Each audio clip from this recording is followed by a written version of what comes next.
All right, welcome back to the Scuttlebutt Marine Corps Association podcast. I'm Nick. I'm here with Vic, Hello.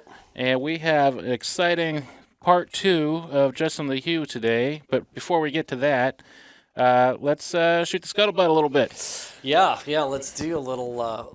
Let's talk a little scuttle.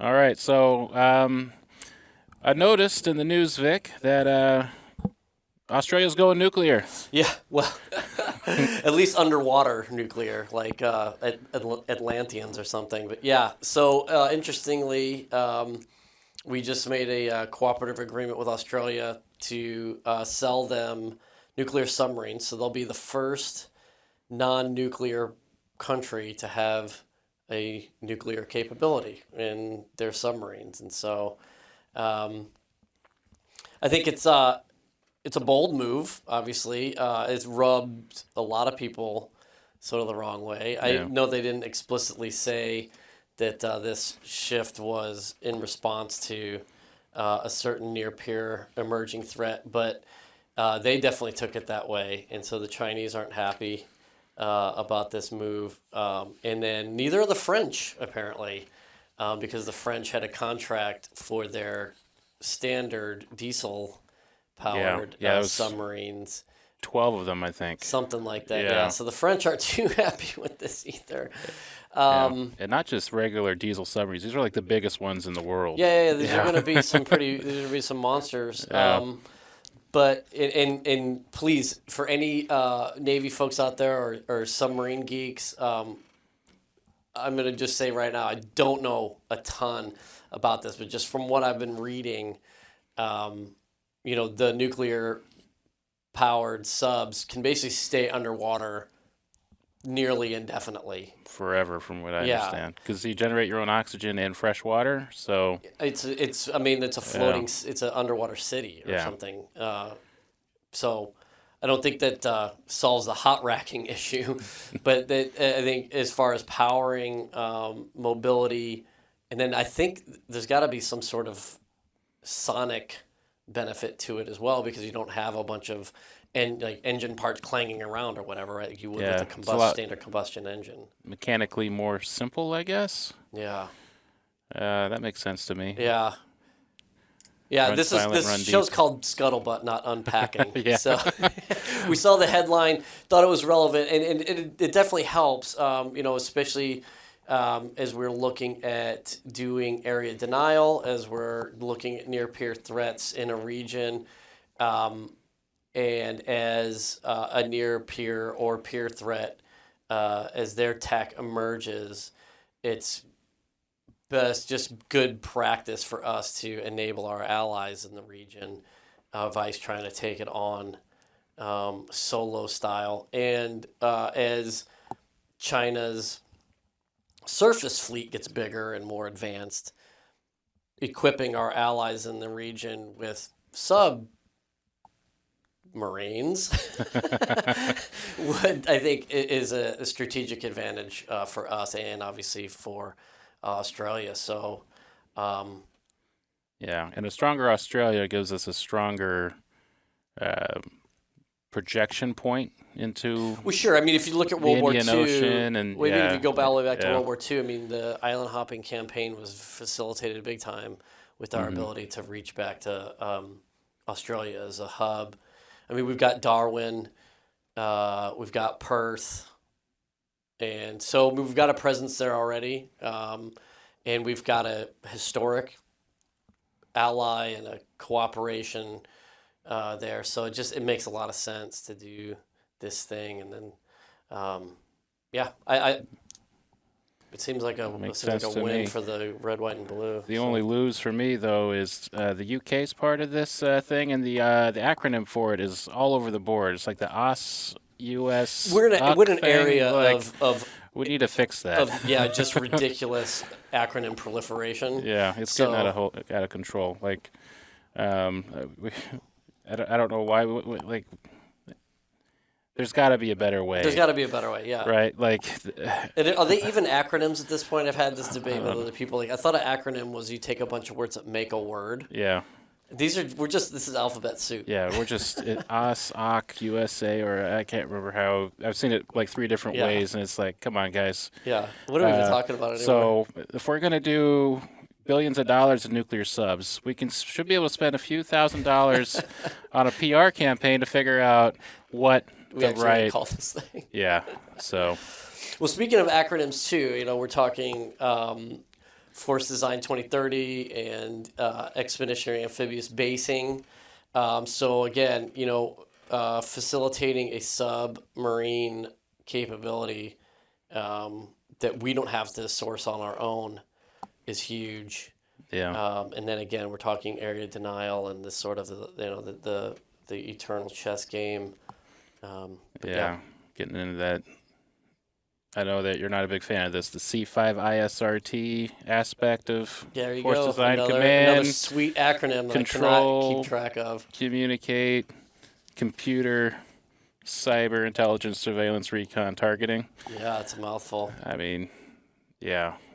Come on, guys. We're going to spend all this effort working on Force Design 9 years in the future now. Yeah. And here we are with C5 ISRT. It'll change again for sure before then. How many letters can you add before it's too many? Well, speaking though of Force Design 2030, back in April, General Berger, the commandant, released an annual sort of update on progress, and he said that since Force Design 2030 was announced in March of 2020, considerable progress has been made as we enter into year 2 of this 10-year modernization initiative. The Marine Corps activated, deactivated, and realigned many units across the Marine Air Ground Task Force, begun the divestiture. I see what you're trying to read there, and I was struggling with that earlier. Yeah. And basically after, and this is not a quote from General Berger, but but this is according to USNI News, that after a year of modeling and simulation, wargaming, and exercises in the field, the Marine Corps is still focused on 4 main areas: logistics and sustainment, long-range precision fires, alternate positioning, navigation, and timing, PNT, and the infamous C5 ISRT. It was only, 2 years ago that was just C4s. It was just 4 Cs. I remember C4I, and even then I was like, what's the 4th C? But, the SRT, I think the only acronym that has survived any sort of contact was BAMSIS. After that, I think everything, or maybe JJ did tie buckle, but after that, everything seems to ends up with having, speaking of investing, vice divesting, we have definitely not divested of our acronyms. Yeah. At a certain point, they just stop having meaning. Yeah.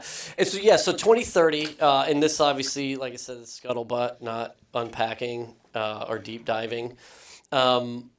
We do that, though, and we do that through the Marine Corps Gazette, and we've got some shows coming up, one from a program manager in the acquisition field and another from a strategic professor at George Mason University, so please stand by for those amazing interviews.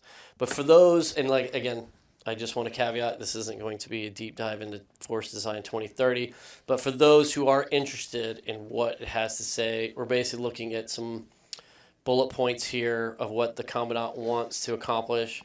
He wants to reduce the total force of Marines by 12,000 by 2030, divest of 3 active law enforcement battalions. The GCE is going to be reorganized. The ACE is going to be reorganized as well.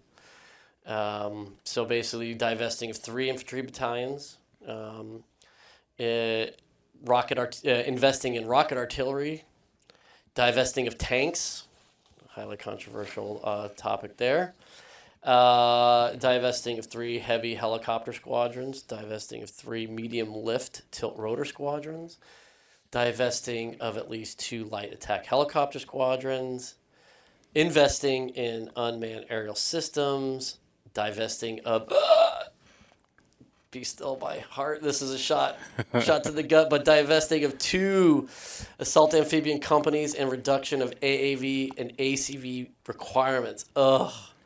My goodness. Yeah, so there's some painful stuff in there. Yeah, no, that hurts. Yeah, that so hurts neither a of lot. us really care too much about the tanks. Controversial opinion. Hey, no, I know. easy. I am a Met guy. Tanks save lives, baby. Tanks so, save yeah. lives. Okay, so maybe you care But, a little bit. Yeah, they're but- heavy, and when they show up on shore, you know what you're getting yourself Yeah, into. you're getting some action there. Yeah, But it's not a road show when tanks show up. well, as far as the photo ops go, losing the tilt rotors isn't the best thing ever because they're beautiful in any sunset. Yes, and they're fun to say, tilt rotor. Tilt rotor, yeah. And also the going towards the rocket artillery kind of hurts me a little bit by close contact. My old man is an artillery officer, Yeah. so he was all about the 777. Yeah, 777s are awesome, but I mean, MLRS, man, they you see those things go off. It's a sight to see. But basically, here's the nickel tour of Force Design 2030. Obviously, a ton of divesting, a bunch of investing in technology, and then a huge emphasis on wargaming. Thus, for those who are familiar with Quantico and the current construction efforts, the wargaming effort is real, very real, and it's And it's right across the street right across from where the street. we are Yeah, right now. Not a lot of parking We now. don't have parking anymore. Thank you, Crew Lock Center. Yes. But doff of the cap. But here, I do want to say, is for those who are interested in this, the thing to look at is that tension between reduction in manpower numbers and then the investing in tech. And, where, some folks are in the camp of the more Marines you have, the better the Marine Corps is. Other folks say, hey, the more you look like the future, the better off you're going to be. And so, where do we find entropy between those two things? I don't know, but there are a lot of people in the Marine Corps Gazette who have an opinion about this, and a well-informed opinion. They speak or they write eloquently about it. So please check out the Marine Corps Gazette and feel free to participate in this discussion as well, because obviously a lot of folks have a lot of things to say about it. Yep. And the Gazette does also have a blog where people can express their opinions. You can chime in on the any of the Facebook posts that we use that Please plenty join of places, the discussion. Plenty Absolutely. of places to join us, yes. And with that, we are going to jump into part 2, Sergeant Major Justin LeHew. Yes. Yeah. All right. This is good stuff, guys. We'll see you on the other side. Awesome. Well, we're back now. And so we were talking about that camaraderie of arms, that bond that we make through engagement, not based off of the reputation that you see on a piece of paper, that trust that's earned by being engaged, getting to know one another. Mm-hmm. Those family days that are huge. I know, even for maybe those Marines who are single, have maybe not immediate family in the area, but for them to see their brothers and sisters with their families makes it, like you said, it's a force multiplier. There's just nothing that can get between that, especially someone who's trying to take that away, not from you, but from the families that you care about. But that goes away. We talked about how, the one guarantee when you raise your right hand is that you're going to not be in uniform. At some point, whether it's an EAS, whether it's a retirement, everybody from the first tour corporal to the commandant of the Marine Corps is going to be stepping out of uniform and into something else. What are some of the things that you've experienced in that, being that you were at the highest echelons of the Marine Corps, and then all of a sudden you weren't anymore? Can you talk a little bit about what that was like for you?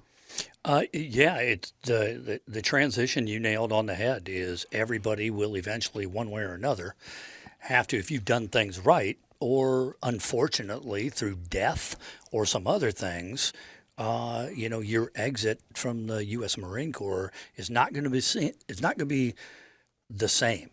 The best piece of advice is that although you're Marines or your soldiers, sailors, airmen, guards, it doesn't matter. Is no two careers have been the same. No two lives have been the same. So why would we think that anybody's exits from the military are going to be the same?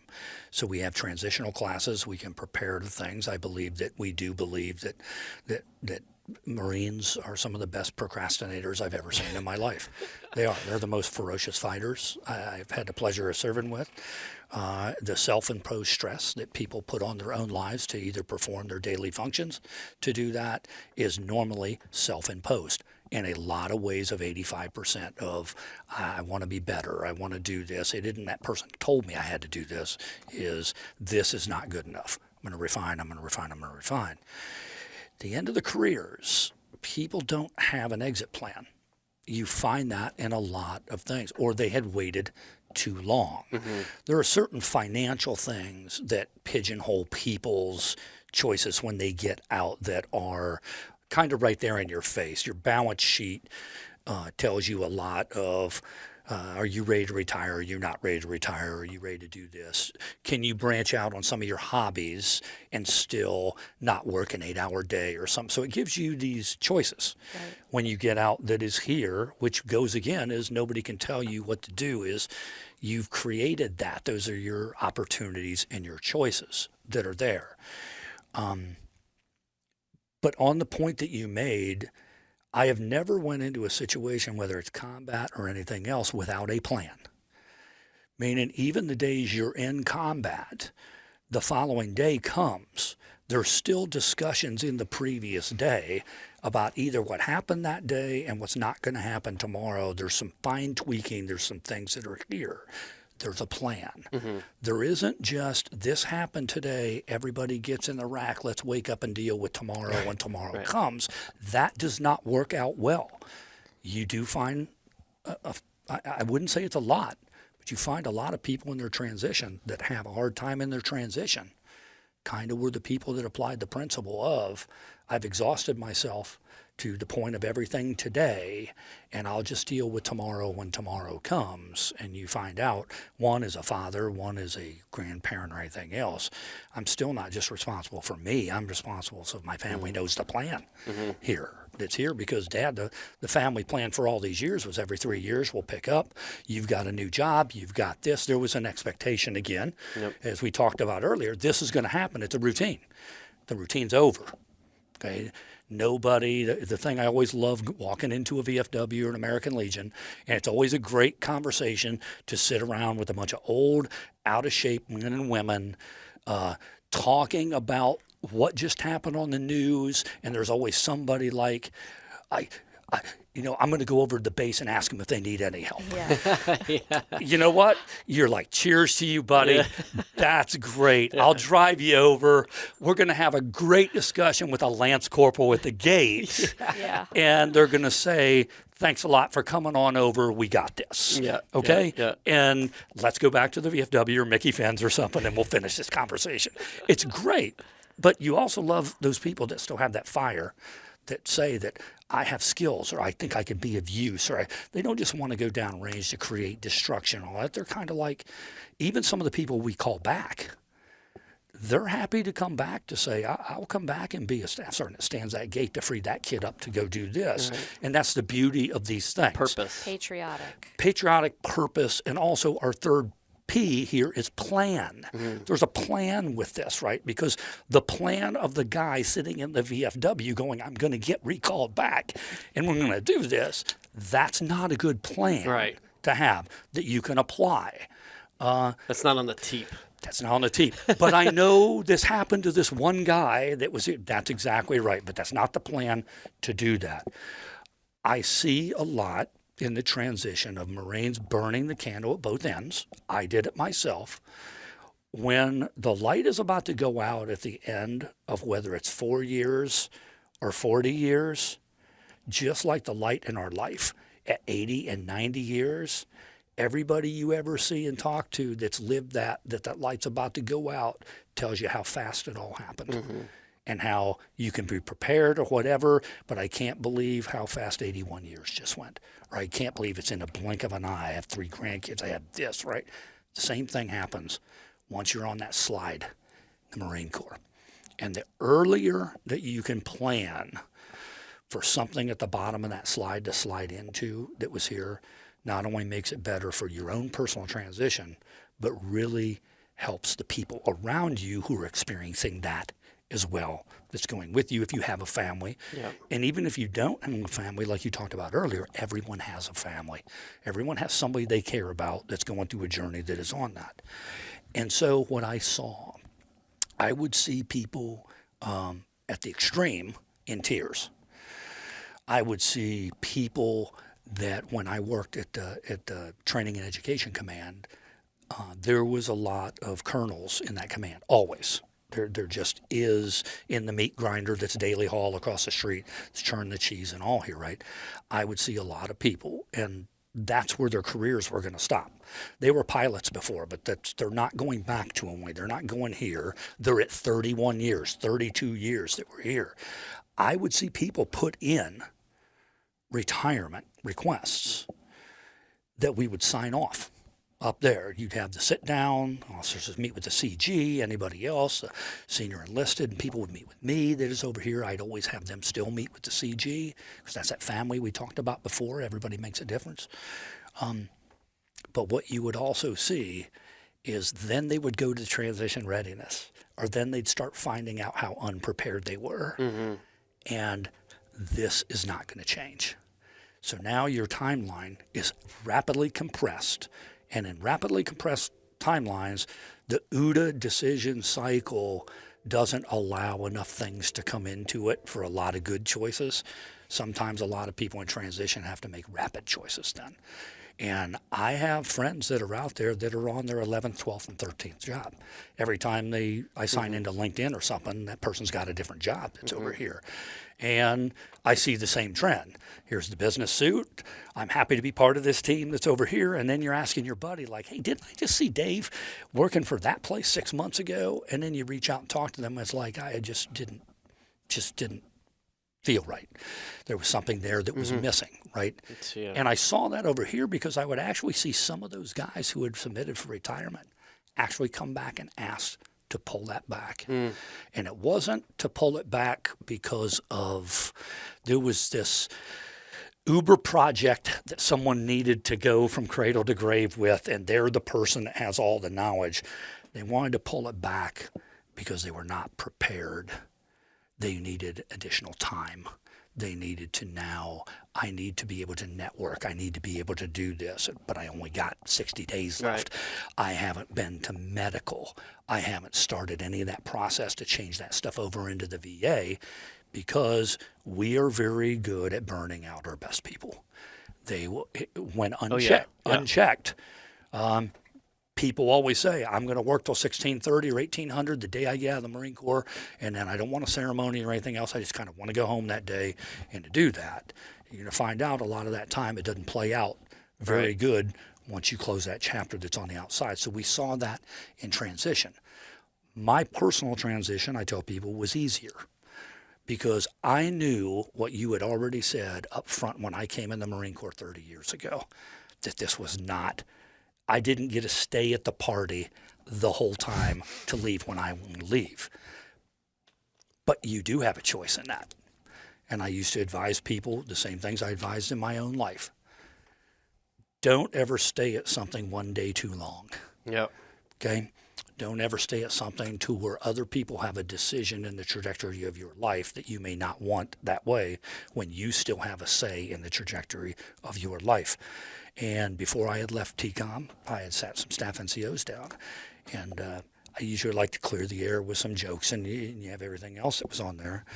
And somebody had asked the same question, like, how do you know, Sergeant Major, when it's time, right? And I said, that's a very good question, because I've heard that when I was a younger Marine. And I would watch Master Guns leave, or I would watch something else, and here's the ceremony, and here's the pass and review, and there's all that love. And then that night he's walking out to his car, and he's by himself, and he's driving off, and the parade's over, the parade's everything. I can remember being the Lance Corporals and standing in those formations watching those guys walk to their cars. And it was sad. It was sad because they were some of these most beloved people. They were at the clubs. They were the people doing this. And there was not that interaction for you anymore, which was sad. But you knew there wasn't going to be that interaction for them, right? And then I saw that. So I personally put triggers in that platoon sergeant's notebooks that you talked about earlier. Those smelly journals in the basement that smell like sweat, diesel fuel, all that you shove in the back underneath your martial arts belt, and your wife don't want it on the kitchen table or nothing at home, and you do this. I have hundreds of those lined up in the basement that are reminders to me that I put triggers in each side of those to help keep myself on track. As a staff sergeant, as a gunnery sergeant, something, do this, remember to do this. And I would break those journals into the daily things that I had to do, points of contact that were always in the front, the madness that is everybody's mind on why did you decide to flip 32 pages and just randomly write something away from here. That has its own random section. And in every one of those 100+ journals, there's about 5 or 6 pages in the back that have nothing to do with the flow of anything else in that journal. It is when you had walked out, Nancy and I talking here, and she's like, God, I wish I had a pen and paper right now so I could be writing down some of these things. Those 5 or 6 pages was that conversation we just had. It was that nugget you heard from somebody that day. It's like, makes no sense, but boy, I like that. Yeah. That went in those 5 or 6 pages because you didn't have to fit it in to the daily stuff that you had to do. Right. But this is the stuff you never wanted to forget. Was back there on that 5 or 6. I have hundreds of those, right? And I go through those 5 or 6 pages all the time on a lot of those of, Dad, when you were a sergeant, and I have that section that's sergeant when they were there, and all the cut-up camis that were the book covers that you would make on there, your pocket, and you see this transition of colors. What was the resounding theme as a sergeant in those 5 and 6 pages? And I would read 15 or 20 of those and start pulling out some of those nuggets along the way. And you would see this picture that was built. And it would say things like, make sure you do this. You are not always going to have to wear this uniform in your life. And you'd see that little nugget. And my capstone at TCOM that answers that question was, we were sitting at that table of staff NCOs, and that staff NCO asked me about that, when do you know it's time? The first question I always ask a person who asks me that is, how many times have you asked yourself that question? If this is the first time, you are not ready to get out of that uniform yet. Because you will start. You're always thinking 100% about the Marine Corps, 98% about the Marine Corps, 2% about your family, anything else. As you start getting older and older, those metrics start to slide and change. You're now starting to think 20% about what life's like on the outside, but you're still giving 80% to the Marine Corps. You do this, right? You're still maintaining to the 50% line. Then you start getting into the dangerous territory, where you're starting to talk more about this stuff, or I'm having problems waking up in the morning. I'm not as motivated anymore to do that. And I would keep these metric slides to do that. And then I said, if you're having that conversation with 3 other people and it's your 4th or 5th or 6th time, it may not be your time, but you are in the metric slide. You're getting there. Okay. Yeah. You can have small spurts of motivation that bounces that in the metric slide, but you're not going to stop the metric slide once you have those levels. But you also always hear other people as, I'm not going to do this job when it's not fun anymore. That's not true, because you don't have fun every single day that's on here, and you're having that, right? However, I had this thing called a 10-step program. And everybody was like, you used to be an alcoholic? What do you do? I'm like, get a coin? No. I said, it had nothing to do. There's no coins, nothing out. I said, my mental 10-step program when I was at TCOM was this. For every bad thing that I experience or I see today that takes my motivation and throws it in the toilet, where I feel bad, I look bad, I don't have that drive, discipline, desire, I'm feeling that. For every one of those things, that's one step on the 10 steps closer to when I need to personally retire that is on here. For every good thing that I see in that 24-hour period, you subtract one step back. You take one step back. I had a great interaction. I went to the McMap pit. Some Lance Corporal threw me over around like a rag doll, but it was the greatest day. And now I have to take an ice bath, eat some Motrin, but God, it felt great to be a Marine that day. That's one step down, right? If in any 24-hour period I get to the count of 10, I need to leave the Marine Corps. Because what that says is I am no longer looking for the goodness every day that's happening all around here. I'm only concentrating. It's still happening. You're just not bad. seeing it. I'm not seeing it. And more importantly, I'm not looking for it anymore. So then the question after that is always, well, what made you get to step 10? I said the beauty was I never got to step 10. I got to 8, and it scared the shit out of me one day. And I ran into the general's office and said, I can't explain anything, but I need to get the hell out of the CP right now, sir. And I'm just going to go out and say hi to Marines. Because I wasn't ready mentally for that transition. But I put that trigger point in there that no matter how good or bad I was feeling, I held myself to that standard. If you get to this, don't just talk yourself down today, say, oh, that was bullshit. No, you put that trigger for a reason. And that 10 went out there. When I got to 8, I bolted down a ladder well. I went over the chow hall. How you doing, Marines? What did you do today? Can I help you with some pull-ups? Can I do something like this? And you'd see the smile on kids' faces because they didn't interact with the sergeant major, or they haven't done that like that. Or the sergeant major was like, how you doing today, Marine? No, how are you really doing? Right. I want to know what you're doing. And then you find out that kid never had a conversation with somebody like that. There's that one step that was here. But when you were already in the slide and the 8 steps are already there, you had already started to mentally make plans to, we're not going to stop the slide. We're going to plan and prepare. And then I went to the transition aspect of, I still need to do the job, but my job now is to do this. That's really good. That's like you don't wait till your FPF to start planning your alternate and supplementary positions. Well right? said. Absolutely. But what we also saw that was on there and I experienced is there are 2 things that I believe every Marine is owed when they leave the U.S. Marine Corps.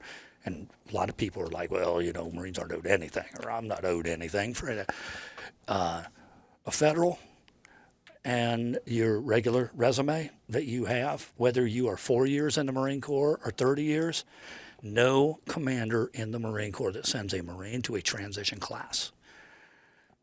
Go to transition 4 days, whatever that is. Each commander should, like a boomerang, when that Marine comes back, get a little bit of a debrief about what that was, because it helps the commander get other people to there. Sure. But more importantly is, the commander should say, show me your resume. Show me the resume. It's here. It's almost like the guy saying, like, hey, what's your plan? Well, I'm going to go to college. Which college? What's your major?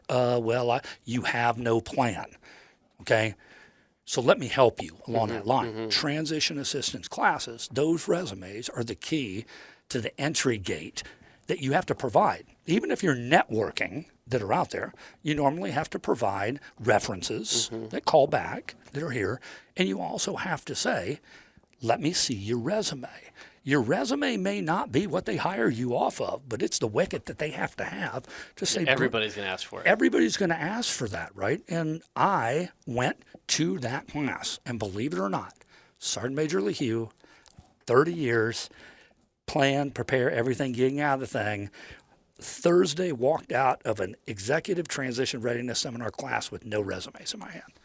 Even though the worksheets are turned in, we'll help you do the resumes. And okay, class is over. Okay, where's these resumes? Well, here's where we got to the point of where those are at. Now, go back. There are always questions about, you can always come back for resources. You can do that. Life starts creeping in. And then all of a sudden, I started getting vectored to, well, there are professional resume writers that are out there, right? Some of them used to be Marines. They're not there. That's fine. And a lot of people were just saying, well, you don't have to do that yourself. Go pay somebody. Actually do that. So I did that once. because I ain't got time. I'm in the 2-star headquarters. We're still traveling around. The slide's happening. I'm getting ready to go out. I kind of know what I want to do because my wife shows me. It's really neat. At the Transition Readiness Seminar, everybody has to sign in on a sheet that's got your email, like civilian email address, and then it has this little thing that says, what do you want to do, like when you grow up? That's the thing. Everybody always has to sign something that's on there. I'm going to go to school, or I'm going to do this. It's interesting to see what colonels, sergeant majors, master guns, generals put on what I'm going to do that's over there. And she said, look at what you wrote on the bottom of that thing. And it said, MIA search and recovery for the United States government. Whether it was for the government, whether it was not that, she goes, you wrote that on there. She goes, without any collegiate level education to do that, without anything on a resume that would say hire me to do that job that was in here, she goes, that's what you put on that. Without any clear door to execute that plan that you were going to put onto that thing. And I said, I knew that's what I was going to do, so I'm going to find a way to make that happen. And there is always a crack in the door. And once you get in the door, it ain't the resume or anything else, there is always something in there that usually tells people, I want that person to work for me, or I don't want that person to work for me. That's here. When all things may be the same, or all things may be PhDs that are out there, and maybe no PhDs that are on there to do that is, my God, this person has taught thousands of hours in the Marine Corps universities. They may not have a master's degree that's here, but I found out there that when I entered the educational arena to do that, those people that had PhDs and masters that didn't feel comfortable doing that, I had one guy actually say, my certificate gets you in the auditorium. We're going to use that. But when we're on the auditorium, you're going to be the one talking for 2 hours and lecturing 500 people. Wow. That's not my comfort level to do that, right? You don't have the certificate where anybody will sit there to give you the why. Why should you listen to this? But I'm going to be sitting in the back of the room because I'm the credentials. I'm the verification. I, in my first 5 minutes, are going to tell people the why you need to listen to this guy that is sitting there. And we found out that door opened wider and wider and wider and wider. And when it did, more opportunity, more opportunity, more opportunity of things that you really wasn't connected to or people. All of a sudden, your path was not into that, but all of a sudden, people wanted more of whatever it was they were interacting with you. And that transition was prepared like that. And it was utilizing the best resources and tools you had that may not have been just because of all these certificates that you had on the wall or promotion warrants or all this other stuff. It was identifying your own passion that was there, and then it was applying that passion. Because that passion without applicability and application is a pipe dream that is out there. And I found there's a lot of people running around. You don't want to diminish people's dreams, but a very few of them have the means to apply the dreams that they are doing. And you find out the people who can do that are very unique people. You always know it when you see it. There's something different about that person. Something different about that person. Even though these other people are all more qualified than what it is, there's something different about that one. And when you are the person that is the something different about something, you find out that other people are intrigued to find out how you are the way you are. And they are intrigued because their experiences, they want to get to know how you became that way through your experiences, because those weren't their experiences. And then you uniquely find a way in today's day and age that was really uberly, people use diversity for the wrong terms. I believe that's out there and the wrong meaning is I have one of the best things out there going. America. It is the most diverse team you ever wanted to see of people that society would say these should not get along together. They shouldn't. These are people who have been in academia their entire career, that the message out there is they're being brainwashed in academia. They're not patriotic. They're not this. The country's going to shit because they chose to be in college their entire time it was here, right? Then you kind of find out that's a pretty wide, broad brush to be painting that. And then you have the people in academia saying, you're a warmonger, you're a militant, you're this, and, baby killers, and that's all this here, and you have this. And then you have people that are 70 that are the duty experts in Mayan culture and history around the world, right down to people who are right out of college at 24 or 25 with that explanation level. So even though this person's been in academia their entire life, this person's been in academia, that little thing, you can't group those two together. They're not the same that are on that.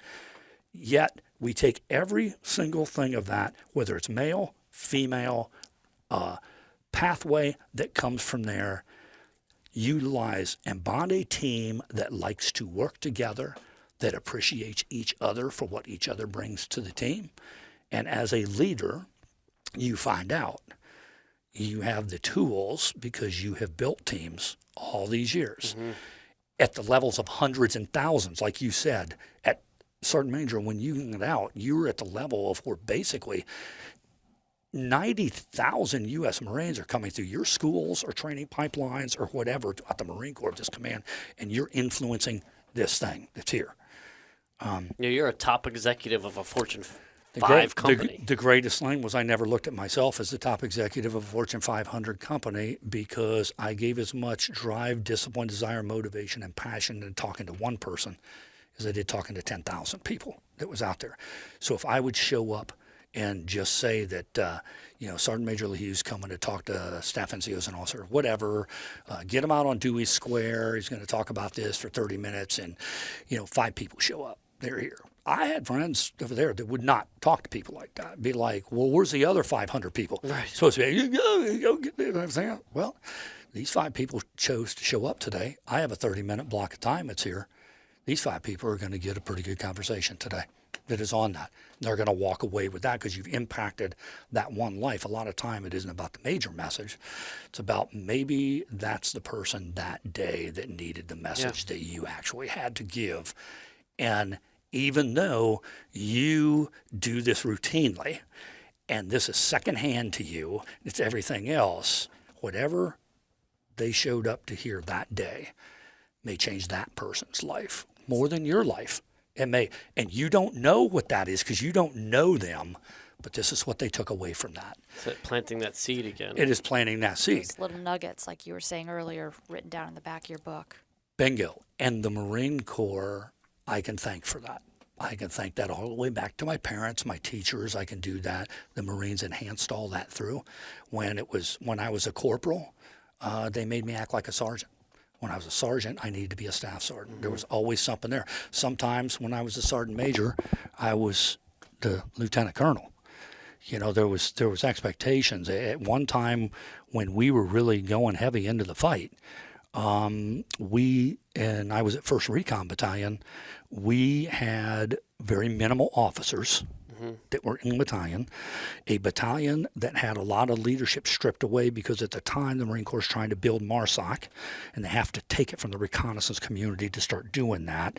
And these recon young officers and young recon Marines were going to the fight left and right. So their experience level is going at the cyclic rate. It's right. And once they got to a certain thing, you're out. And in those battalions, there wasn't a lot of field grade officers. There's a colonel, there's an operations officer. If you're lucky, there's an executive officer that's inside of there. And you have such a reduced structure and manpower that you really need to keep a lot of those guys where the rubber meets the road. We had an executive officer, but we had to make a decision. And the colonel came to me and says, I got one major. Where do you think he needs to be at? And we were talking about that. And he talked to other people. It wasn't just that was here. And the general consensus was the major needs to be the operations officer. It's here. That's who moves the whole place. We're not going to gap the OPSO billet. So we're a gap and exos billet that's here. We could have taken a lieutenant out of one of those platoons and make them a pseudo XO, or the adjutant could have came over to be that. But the workload was so great that if you took them away from those other primary, it would diminish both of those jobs. And we were not willing to do that. So I have a fitness report in the Marine Corps as a battalion executive officer and a sergeant major that took a unit to combat because we had an unfortunate incident in which a major of ours had developed cancer and he had passed away in the seat. And that was our executive officer, who I came really close with, that was there. And we're getting ready to go to Iraq, take the whole battalion, and cancer comes down. It was aggressive. It was rapid. Major Tom Mazzella was a fine man that was there. And we ended up taking the battalion over, and a couple of us flew back and conducted Major Mazzella's funeral that was there, myself and the adjutant. We have to do that because now I got a battalion that's in combat to do this here. A lot of people say, Major, how the Marine Corps didn't prepare you to do anything that was like that. Au contraire, the Marine Corps prepared me to do everything that was like that.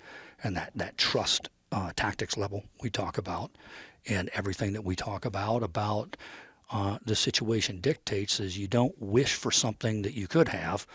You look at all the forces in aggregate that you do have and how to put your best people that are out here, and then you do this. And are there certain capacities that a certain major can't fill as a battalion? So absolutely there are, right? You're not going over to the 1st Marine Division CP and sit with a bunch of lieutenant colonels and brigade majors in a room with the same level and the same weight of doing that. So you have to learn what uses you have and what restrictions that you have, and trust that whole command team to get through and deal with the problem that they have at hand. And the Marine Corps taught me that along the way to do that. Transition is the interpretation and collective of all of those skills, and finding how all of that applies to the same expectations when you're leaving.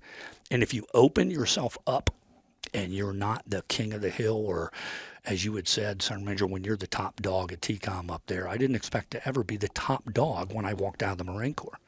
I expected to be the bottom guy on the rung with a mop bucket and something over there going, you want to be part of the company, you want to do this. So it's expectation management. The expectation. And I had also found that there were a lot of other people that had bad expectation management. They believed that because they had done this their entire career, that should automatically transition over to a 6-figure salary. Right. And I should do it. And you know what? They're not wrong. They're going to have to knock on a lot of doors, or they're going to have to know mentors and people. Rather than just flood organizations with resumes, you're going to have to use that person who knows you to talk to that person that's over there to give them the why on your 32 years of military experience. I should be hired for this position over a guy in that community that's been growing up in the civilian sector, whether it's finance or anything, for their 30 years. Because the resume says they should have the job. There's their experience level, there's this that's here. And I found out after the Marine Corps, what I love about it, it's the Wild West out there. There's no rules. People want to write books and everything about there are rules. There is no rules in how somebody specifically ended up in a certain thing. And just like in the Marine Corps, I couldn't take Sergeant Major Carlton Kent's bio on the wall, lay it down when I was a younger Marine and go, if I do everything Sergeant Major Kent did, then I too will be the Sergeant Major of the Marine Corps one day. That ain't going to happen. The people are different. The temperature is different. Everything. The same thing is applicable on the outside. But the people who go prepared, the people who also know that you're willing to do what it takes, no matter if you're 60, you're 40, if you're 24.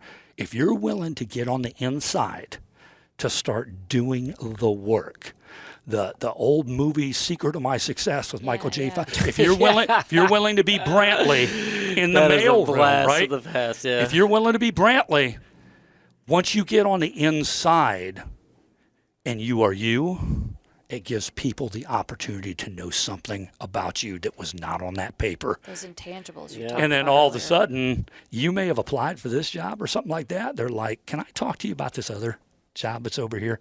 Oh, I didn't tell you that's a $44,000 more increase in pay. You have 6 people that's here. We really wasn't looking for that, but after talking to you for a while, we have another position to fill. It's over here. To do that, you find those doors are more open when you're out of the uniform and you have that leeway to do that than you really ever did when you were in uniform, because promotional opportunities, jobs, and that are a pretty set path in the Marines. Rigid, yeah. You know, even if you go into combat and there's certain things out of combat that happen out of that, you go back into a construct if you're in a career that still kind of puts you along this path, or this path. When you're out there, if you take everything you've learned, if you reach out and you're actually willing to put humility and everything aside and reach out to somebody, it doesn't matter if it was that guy used to be a captain that used to work way underneath you when you were, like you said, the top person over here. But that guy is really doing very successful out there and seems to have their shit together.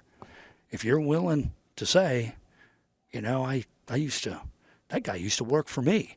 If you're willing to say and throw that out the window and have a conversation that just says, I'm very interested in what you've been doing, your career path or anything else, and I'd like to know if there's an opportunity within that construct that exists for me. When you put that aside like that, you find out that I think those restrictions that people are laying on themselves open that door up tremendously. I think that's absolutely, yeah. It does, and it gets you to a point to where you have stability again and passion in your life the same way that you did that had stability and passion on that one day in the Marine Corps that you looked to the sky and said, I can never think about doing anything else other in my life. I love this, right? I get the feeling as a 51-year-old that's still a United States Marine, right? Just in a different uniform. I still get to help people. I still reach out to talk to people. You can still mentor people. There's nobody coming to me saying, I got to send you to top level school that's over here, something like that. You have the skill set that's here. And now you have the keys to fill that passion that's there. And after everybody served in that uniform, I always challenge people to follow a path that has applied passion. Meaning you don't want to follow the path that has a dreamer's path that results in, you know, Chris Farley, you living in a van down by the river that does that. Follow the passion to do that and don't look for the job, because you did the job all those years and you were told, do this, do that, did it to the best of your abilities. Nothing's changed. You have all that still resonant inside of you. You just need to open the doors that you need when you're prepared to do what you have to do. And a lot of times those doors don't make sense. And you look at those doors and it goes back and circles full circle to that conversation we had earlier about that person standing over there who took that moment of their time to walk over to you that wasn't even in your world to see something like that. Now I get the opportunity as well to be that person still, to look at somebody, whether it's a young 26-year-old archaeologist that I'm standing down there when other people are like, you know, making snide comments on like, well, where were you at on 9/11 when we were rucking up and we were doing this? And you're kind of like, okay, that's not the right attitude to have, because she's doing a skill you don't have. You did a skill she didn't have. You volunteered to do that. She's volunteering to do this. And hey, brother, the last time I checked, she's standing knee deep in a cesspool of shit right now on a fifth world nation island away from her family and everything else, retrieving one of your brothers that has been lost for 70-some years. How cool is that? Extremely, right? Yeah. And then all of a sudden you get this bond. Well, especially considering this generation, you know, the big stereotype with the current generation is that they're not engaged in that way. They're not as that they haven't made that connection between the dream and the application, right? That they're more than happy to sit behind their computers and talk a bunch of stuff, but they're not actually going to go out there and get knee deep in some shit to save somebody else. And so I think you could probably speak a little bit to that because of you're seeing this merger of the generations for a common purpose. But then also you've mentioned something to me in our email correspondence about an opportunity for transitioning Marines as well, right? So people who are trying to find that passion, reconnect with that level of brotherhood and that sense of purpose, right? So can we talk a little bit about History Flight as we're coming here towards the end of our conversation, which quite honestly, I could sit here all day long and talk to you about this stuff. This is really amazing. But I do want to make sure that we are mentioning History Flight because of the tremendous things that you guys are doing over there. And so for the listeners who maybe aren't fully aware, I will reference the Leatherneck article that Nancy put together. And so there's definitely information out there that people can go look you guys up, and we'll talk about some of those links and things after on where they can find you and find more about History Flight. But if you could just talk a little bit about it and those opportunities that you guys have. History Flight was an organization that was founded by a man named Mark Noah about 2003 time frame. And the bottom roots element was it was a lot of guys that had a passion for flying. Pilots. Mark is a UPS career pilot for UPS. And he had linked together, and they had a bunch of people that kind of owned a B-25, a couple of AT-6 Texans, a Stearman. You can relate it to any type of air show that you take kids to around America. There are certain elements of planes that are always there that provide the opportunity for people to fly in those planes that were here. And they owned a few of these. So they were going around doing these flying circus kind of things on all these air shows. And they were hearing from veterans, and they would be veterans who, the Rosie the Riveters, where I used to work on the AT-6 Texan, and now Rosie's not, 79 and 80 years old, and people can't envision that these people used to look like this. They used to look like us that were there, right? And the pilots who flew the B-25s, and now you're not flying the B-25; it's a liability right now, but you can sit on the waist or something here, and the flood comes back of the stories. And they said the stories they always found were all these people would always tell you about the people who were left behind, the people that couldn't be saved, the people that they have nightmares about that ended up in a prison camp because they bailed out over Germany in E-44. I never knew what happened to that guy, that was here. And Mark and a few other ones kind of started doing the research behind these stories and started uncovering through the National Archives. They're not talking about anomalies here. They're talking about dozens of thousands of people. And I remember him telling me a story one time about the day that he came across something in the archive. He never heard of Tarawa. He was never in the military, never knew anything, and saw this stuff that just jumped off the page that said that we had left 541 people on an island in the middle of the Pacific that never came home. And he kind of walked into the article around the National Archives and just said, is this true? And found out that didn't just happen on one island. It happened on a lot of them that were here. Therein started the bug with a lot of research, passionate people to start turning the page away from the flight industry to investing, because the money they were using for that, they were using for the research and to do this. Then the housing collapse happens in America. And when you can't pay your mortgage, you don't have a bunch of free cash to be taking airplane rides at these things here. So you have to pivot. And I caught up with Mark around 2015 timeframe when I was over here at TCOM, when the Marine Corps was going to make Mark an honorary Marine for bringing some of these Marines home in these previous years. And we spent a good 2 days that we're up here talking, and I owned the history division underneath TCOM, underneath the university, the museums, and all that. I always had a fascination to do those.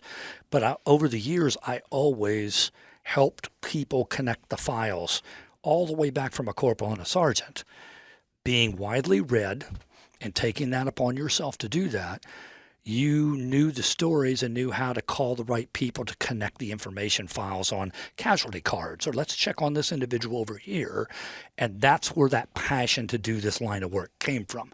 Even when I was in a uniform with a primary job of being a combat U.S. Marine, your hobbyist passion was this that was here. And that comes out. And so history flight teams are now the world's most successful private MIA search and recovery organization in the U.S. It is the only full-time private sector 24/7 MIA search and recovery operation that is actually positioned primarily in Tarawa that is out there to help bring back as many of the missing people as we can in the race against time that is out there into Tarawa, while also researching family cases and applying that same thing to look after and repatriate individuals lost in Belgium, Germany, France, Monte Cassino, Kasserine Pass, Cabanatuan, Palawan in the Philippines that is out there. Wherever you can do enough of the research and get enough of the permitting and get enough of the passionate people that you have to be able to go out there and do the science on the ground, that you find out a lot of times some of that science in pieces over the years had happened. Just the full picture didn't get put together. The full follow through. That's right. And a lot of things that the government doesn't have the infinite resources. A lot of times you're active duty people that go over and do tours over at now the Defense POW MIA Accounting Agency. But a captain in a Marines that goes to the DPAA is not going to be a captain in the Marines and then becomes a major, lieutenant colonel in the DPAA. They go over as a B-billet type tour and they come back and they do that. And you find that we go out to sites, whether it's through privately raised funds, whether it's through projected minimal contracts from the U.S. government or any other means to provide that, we go out and sit on sites until the job is done.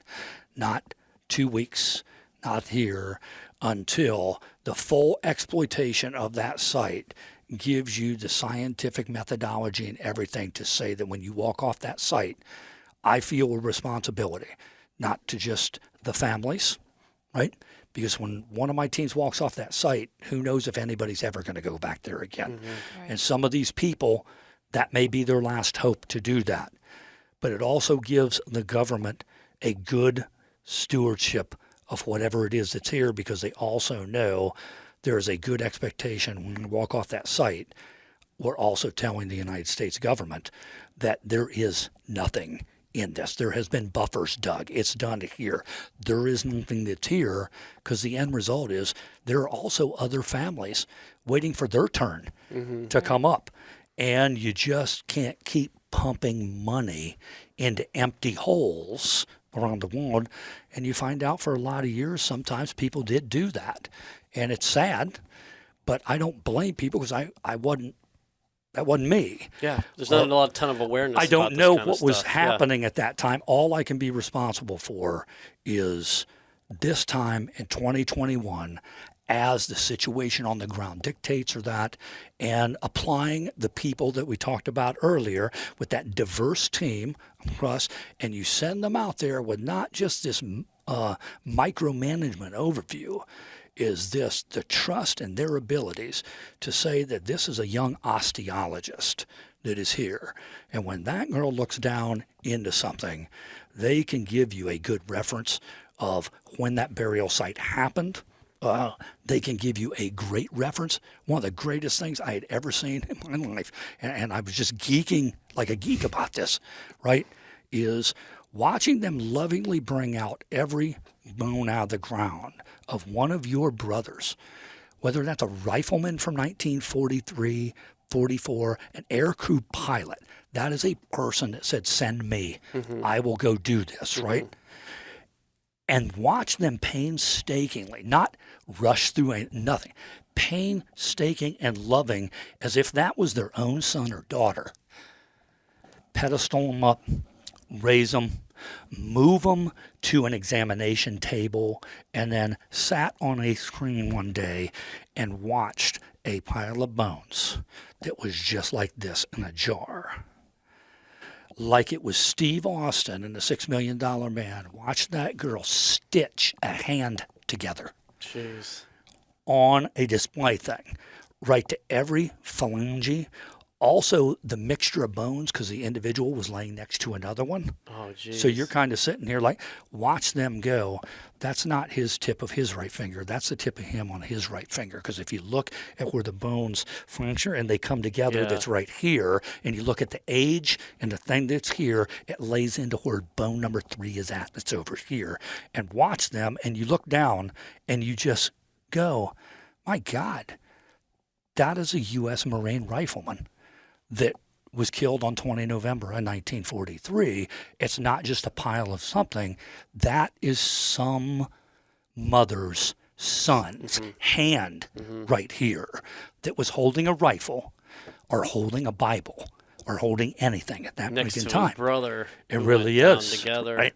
And that applies across that.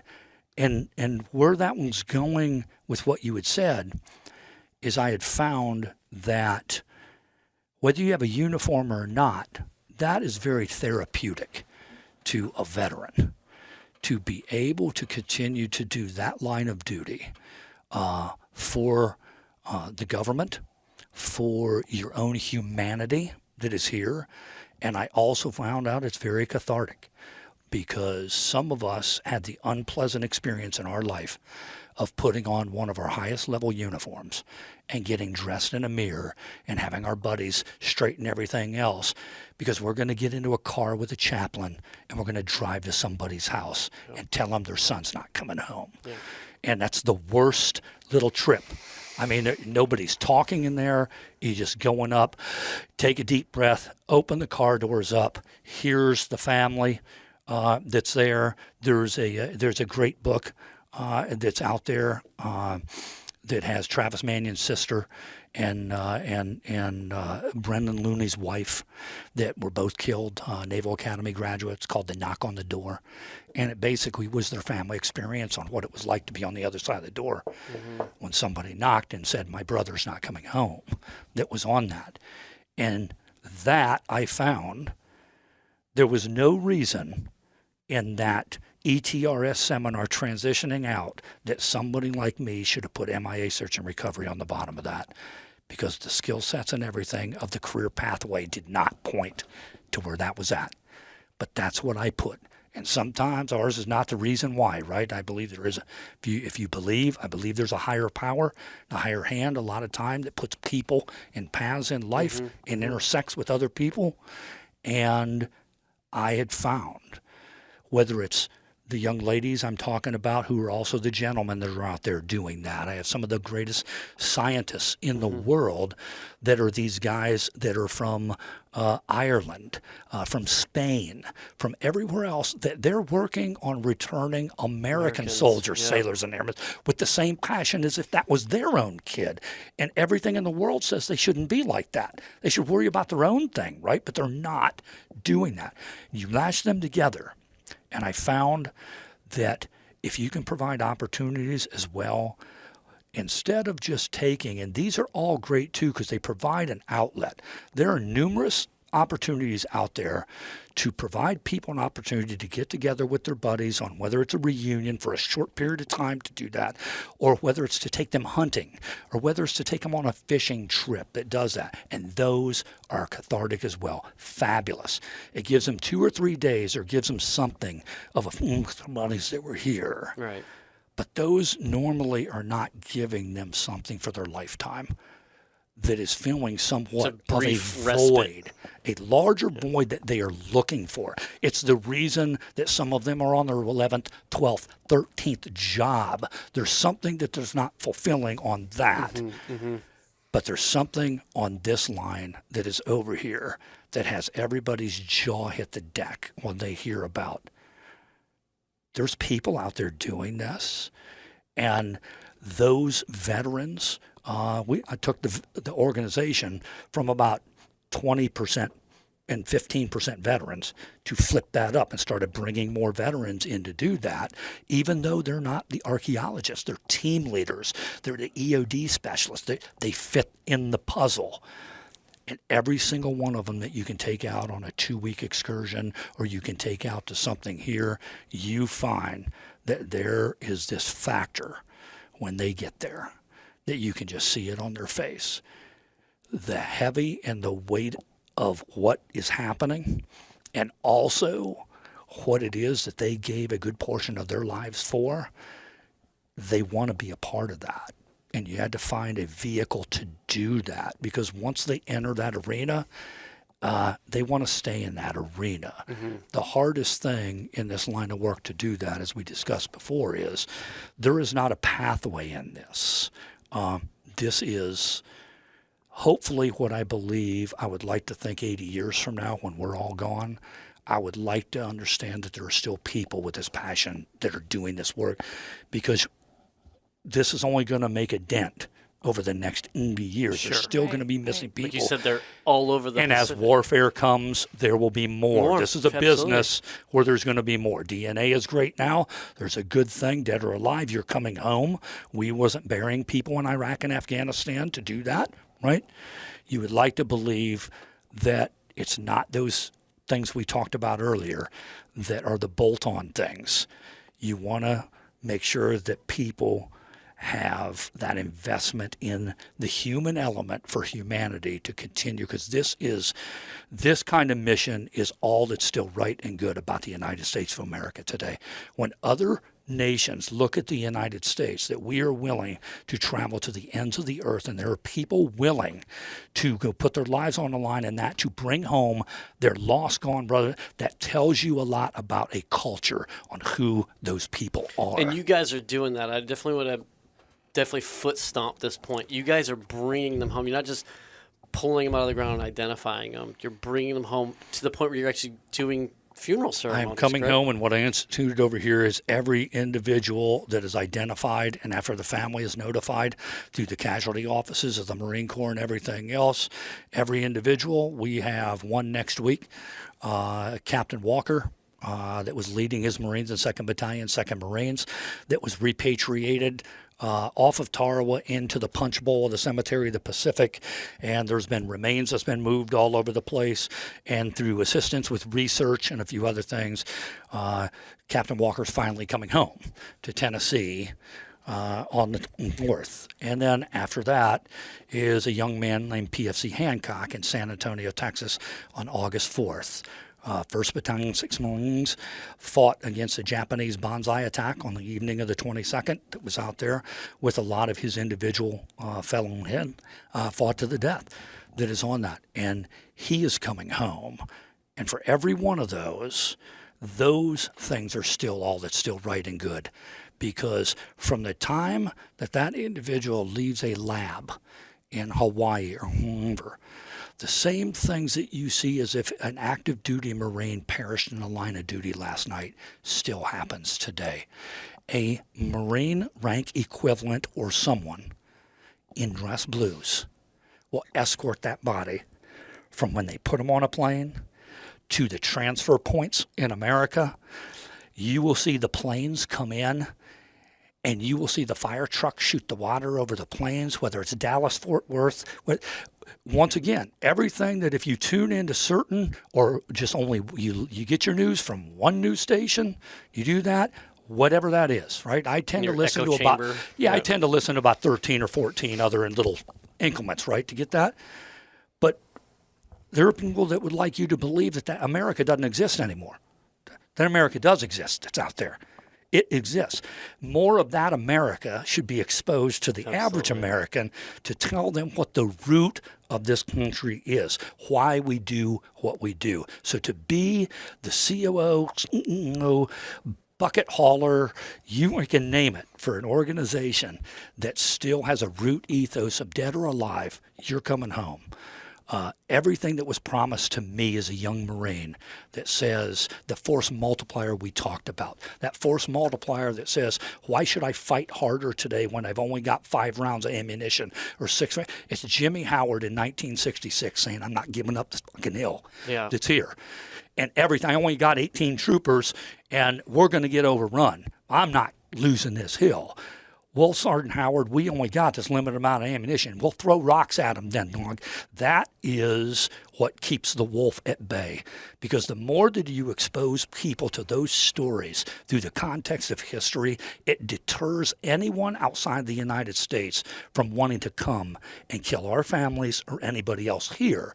Because no matter what they see on the news that says America's weak or it's a right for the taking or that, those Jimmy Howards and again, everybody else exists in there. When Admiral Yamamoto said the hardest thing of America, if we ever had to invade the American homeland, is impossible because you will find a rifle behind every blade of grass. So we need to hit them and destroy their fleet early. But he also said, if we do not completely destroy that fleet over here, war's over before it even started. Because he said, I have been in America and I know what's coming after us if we don't deliver that blow. And they didn't deliver that blow. So you're seeing now the things in Afghanistan. You're seeing this was what happened to the Russians is now the lost empire of America. And this is the American decline. It's the American decline if Americans let the American decline happen. But it goes of this ethics, it goes against our education continuum. Why do we need to read those books?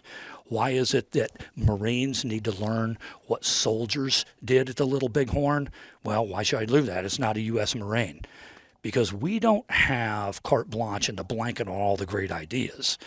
Younger Marines at the most youthful point need to be like the old Indian chiefs, sitting with somebody that's telling the story of their people.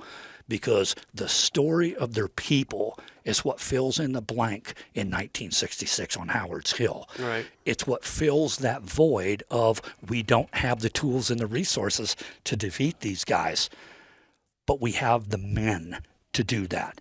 And that 10th power of that pride, that not on my watch. I'm not going into the history books as this failure after what all these people did before me to do that. Anybody wants to know what the U.S. Marine Corps does for them, it's here, because we go into these things every year of do we need a Corps, do we not need a Corps. They don't have to read thick books. The 3 stanzas of the U.S. Marines hymn tells you everything that the Marines have done for the country, are doing, and will do in the future for the country. It is a blueprint of everything consisted in 3 of those stanzas. And then everything else that we had wrapped up into this podcast, if you could couch the feeling that all of us have of what you wanted to do in developing this podcast to what guests you want to bring in to get something out of this podcast, and you couch that same desire that a 51-year-old man still has like that, and then you put that fluoride in the water of 200,000 young gunslingers that are out there today, I'm not going to sit back here and anywhere to let anybody badmouth to say that I'm in some great decline of humanity. I can only be responsible for what happens on my watch. And I am not going to go to the grave watching some foreign soldierly or somebody else come in to say that after 245 years of people who said, I have one life to live for my country, people who did that, ain't happening on my watch, man. And there is a lot more Americans that are out there, regardless of political things that are there. I am a firm believer that there are a lot more average Americans that feel like that you may not see on podcasts every day, that are just going to work, making a living, every day doing everything day, Nancy. And trust me, when you poke the bear that's out there and the time comes, history tells me, like we talked about here, history tells me we have to have a plan, right? Because every 20 to 25 years since 1775, this entire nation goes to war. And that's not a boast. The average kid can pull it out. There's been a couple of periods that's been just a little bit longer than 25 years. We're talking about the end of the Civil War till the Spanish-American War. Okay? But what happens in between that period is American finds 5 or 6 other little shitty engagements they find themselves in around the world that they have to go help freedom, or they have to go and put their things. And at the same time, they have to refine everything to get to that next 25th thing to be prepared. The height of American combat dwindled in about 2007. And we said that before. 2 full-scale major theaters of war where everybody that was in uniform was going to Afghanistan, Iraq, or they were going into an area in which they had to go into the Gulf of Aden and sit there. They had to, everybody's doing Africa. something. Yeah, the GTF. Amen. Yeah. So if you take 2007 as basically not 2021 with the last few troops coming out of here, there, that. If you take 2007 and treat that as like 1945, 1952, 1975, where we were at the height of combat operations for employing the U.S. military for what the U.S. military is made for, I personally believe the trigger point for the next one was 2007 was the start date, because that's when we started to reduce 2 theaters of war and do what we talked about before. So we were full kinetic military, everybody in 2007. Yeah, I mean, the bases were ghost towns. PXs were empty. Bingo. Yeah. It's not that way now. Right. So if you take that from 2007 and you apply the 20 to 25 year overlay process on top of that, you get 2017, 2027. The next window for the greatest fight where everybody's going to go to war again is in the window of 2027, in that next 5-year period that is here. And Justin, you're not a strategist. History tells me that, because the American blueprint since 75, when you know the construct of how we have went about doing this and how we've maintained this republic that is here, that principle is real, because it's not just me making it up.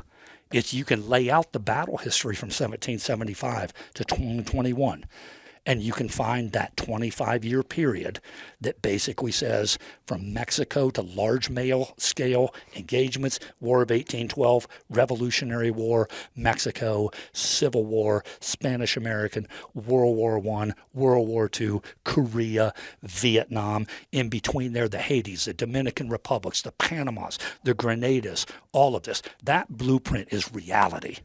And reality says we are nearing the window where we were just coming out of the 4 to 5 little crappy little things again, to where everybody's going to get the call to have to major up. Now, a lot of people will say it's this person or it's that person or here. I don't care who that person is. Yeah. Okay? That person can be anybody as long as we're prepared for that. Yeah. And reality tells me that's going to happen. America does not want to get caught flat-footed with doing that. And I truly do believe that the average American, even though they say that, that kid will never pick up a rifle or they'll do that, the luxury of America is it's been a long time since we've had somebody on our own foreign shores to be able to do this. But trust me, I don't think Americans are going to be really open to having anybody roll tanks through Nebraska, and they're just going to just stand by the street corners and allow somebody to happen like that. And that's why I'm just really happy for the opportunity today to be able to come in and share some time with you all that was on it. This is amazing. Because is so this good. kind of a podcast is the kind of podcast like we had talked about is these may be the intangibles that you can expose people to something that they say 92% of that worthless podcast that Justin LeHew just did didn't apply to my life. You know what I'm saying? Yes. I don't know if that's possible. I don't But think so. there was 2 things that was in there when I listened to today that really can resonate. And it's not my job, your job, or anybody else's job to tell them what that 2% is that affects them. It's out there. So you choosing to provide this kind of venue to do that, I believe, is a force multiplier to today's military. In any way, shape, or form, I can be a part of still doing that to be a force multiplier. I'm game. I'm all in. I mean, careful what you wish for, because they're going to definitely have you back then. This is really amazing. We'll be putting links in the show notes portion, right, once we get this thing going live. But Sergeant Major, I can't thank you enough. This was really great. But yeah, History Flight, definitely for all the listeners, please check them out. Throw your support their way, doing just wonderful things. And like you said, I think the big theme here is that the engagement, and then that not that the idea of never leaving anyone behind. I think it applies to more than just the battlefield. It applies to where we sit with our education, where we sit with Marines transitioning, and then obviously those Marines that were left defending our nation. So, Very well said. thank you again so much. This was such a great time, such an honor. Like I said, I could be here all day, but unfortunately, we've come to an end of this one, but we'll definitely look to have you back. I love it. Best of luck with all the future ones that you got. Thank you so much. It's great having you here. That was Sergeant Major Justin LeHew, and he was a lot of fun to have in-house. Yeah, no, definitely. It was worthy of 2 episodes, and so I'm glad that we didn't go with a huge editing endeavor to cram it all into one. That was worth 2 for sure. Yes, and having him in probably knocked 2 points off of my I'm not having fun scale out of 10. yeah, definitely. No, I'm definitely sticking around for a little bit longer for sure. His scale was, I think, extremely profound, and it resonated with me a lot. It really, yes, and it clearly will apply to more than just the Marine Corps. Absolutely. I think all of us go into our endeavors, whether it be as an active duty Marine, reserve Marine, just an active duty service member, police officer, fireman, teacher, Accountant. Yeah, whatever. Yeah. Somebody even who's just wondering, what they're going to do with the next step of their lives. I think his metric is he put, I guess, what is it, power to truth or whatever it is, because, I said that in my 20 years, like, I'm just going to do this until I get out. Like, I had no intention initially when I raised my right hand of being a retired Marine. I just always said, I'm just going to do this till I stop having fun. Like, but I had no idea what that meant. It was just a cool thing to say that really prevented me from having a plan. Yeah. So I, like most things in my life, I couldn't get out of my own way for the good in this case, because I, was able to fulfill my, full 20 years. But I think the way he talked about, hey, when I go through a day and my needle starts to shake a little bit, and all of a sudden I'm getting close to like, hey, I'm picking out more bad stuff than I'm picking out good. It's not because the environment around me has changed, but I have changed, and now I'm perceiving my environment differently than I did before. And so ultimately, everything is always going to suck because my headspace is, I don't want to be here anymore. Yeah. It's not that the Marine Corps sucks, or that my Marines aren't awesome anymore, or that, these new Marines, they don't know what they're doing, or whatever it is. It has nothing to do with it. Marines are awesome. The Marine Corps has been doing this thing for, hundreds of years. So what's changing now is you. And I think he gives us a metric now to internalize, or to be more self-reflective. Mm-hmm. Also, too, I loved his idea, like, hey, I'm hitting 8. I'm going to go interact with Marines. Yeah. He also got to 8 and got terrified. Yeah, absolutely. I mean, when he went and spoke to the CG, like, I don't know if I can do this anymore. Yeah, and he had kind of eye-opening, too. Not really eye-opening, but relatable. Yeah. He goes and he has no idea how to transition out, how to go find anything else to do. Yeah, which how many times had he briefed, I'm sure. Yeah. Like, hey, Marines, have a plan. Have a plan, have a resume. Yeah. And guess who didn't have a resume? Yeah, exactly.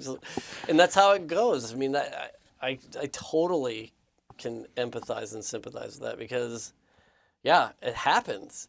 You get so focused on making sure everybody else is squared away. It's like making dinner.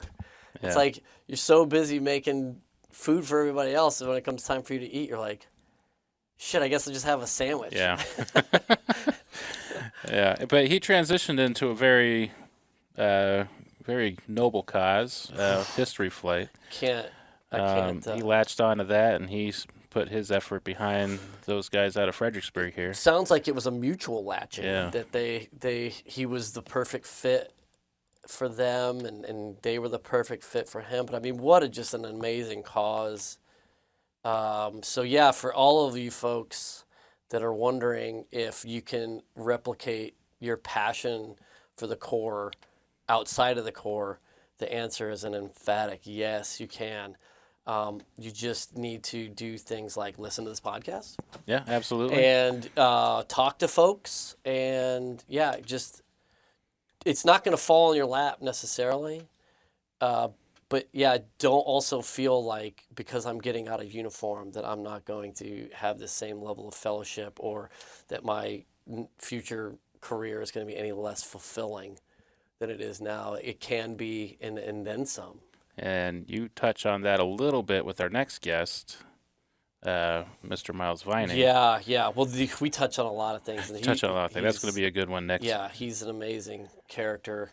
Yeah, we'll hopefully get him on more than just this upcoming episode. But yeah.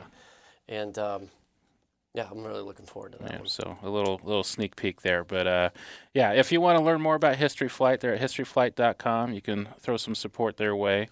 We have a couple articles that you can find in the show notes. They're actually in last week's show notes too, Yeah, but we didn't quite hit it. Everything. So we got 2 articles about History Flight, and we got one about the DPAA, who works with the History Flight, obviously, to help get the remains back and buried. And with that, we just want to take a moment, like we did last time, call out some Outstanding Marines. This time, though, you're going to have to, I apologize in advance because I'm just going to read off the names.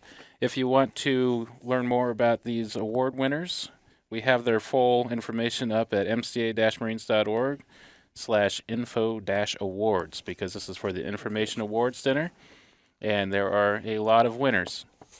So rather than trip over all the award names, I'm just going to go through the names of the winners. So congratulations and thank you to Captain Jennifer Eichenberg, Mr. Mark Kemp, Gunnery Sergeant Craig M. Manning, Sergeant Neil Copenhaver, Gunnery Sergeant Jose Gomez, Sergeant Tyler Horton, Captain Michael Higgins, Gunnery Sergeant Andrew Guthert, Lance Corporal Erica Braun, Sergeant Cameron Eckert, Mr. Curtis Lineweaver, Sergeant Michael McConnell, and a unit award, 3rd Marine Aircraft Wing.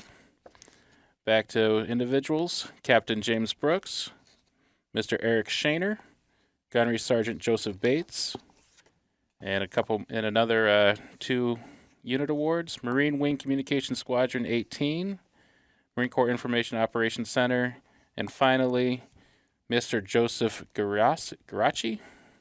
Let's hope I said your name right there, sir. Mr. Joseph Garaci. All right, so congratulations and thank you to all those folks. Marines.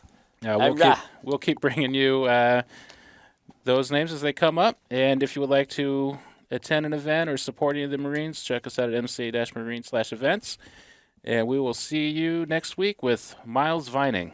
Yeah, Semper Fidelis.